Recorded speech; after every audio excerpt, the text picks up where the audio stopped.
Hi, my name is David Arnold. I'm currently in the College of Natural Sciences at Colorado State University. And the topic we're going to talk about is the impact of beef production, harmful or beneficial. Food is one of the most universal acts we have. No matter where you find yourself on the planet, someone participates in eating, generally 3 times a day. Within that realm, beef production is probably one of the most contentious issues. A lot of that having to do with its effect on the climate. And that's where we're going to be studying today. As nations get more developed, demand for beef tends to increase. And so as more nations throughout the world become more developed and start taking on more Western culture in a lot of ways, that demand for beef will only increase as well. Considering food production is 26% of human-related greenhouse gas emissions, it's definitely a huge concern for truly anyone on the planet. The typical opinion is that beef production is harmful. The largest reason being methane emissions. So cows are ruminant animals. They use microbes in their stomach to help break down grasses. But this process creates methane, a greenhouse gas emission that's 28 times more potent at heating the planet than carbon dioxide, which is a massive concern. The second is land use. Cows require quite a bit of land to be raised. What we've done in the past few years is ended up deforesting a lot of areas, including the Amazon and places throughout the United States. So that leads to a huge concern there. The last one is water scarcity.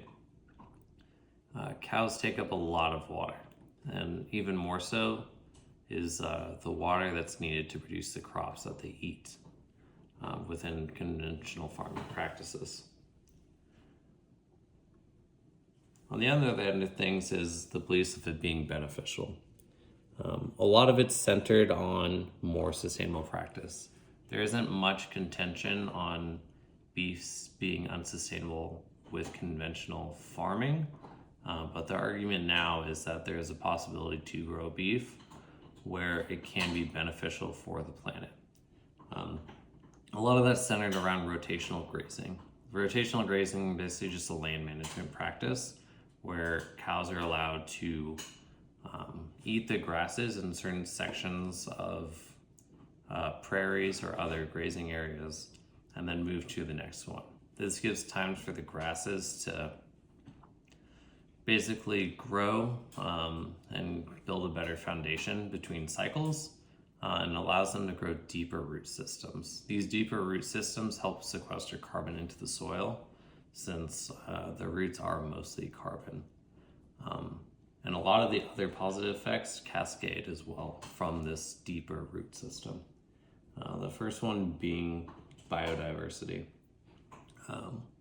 Because there's more time between the cows being in an area, it allows native birds and insects to also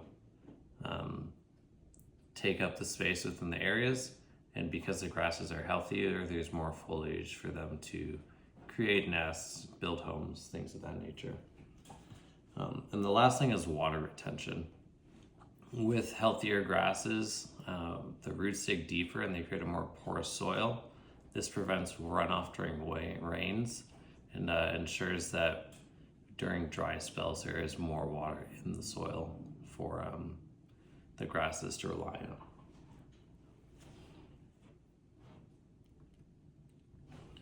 Conclusions. I do believe beef can be beneficial, but not taken in a strictly greenhouse gas emission context. If you're looking at it strictly from those numbers, the argument is pretty strong that it would be better if we just didn't consume meat, but that can be a bit unrealistic. But there are huge benefits to the land if we are to utilize sustainable farming practices.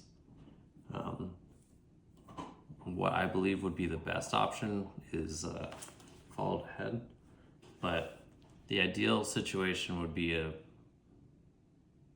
a future where beef isn't quite as prevalent, but we still eat it when it is sustainably grown by doing rotational grazing practices.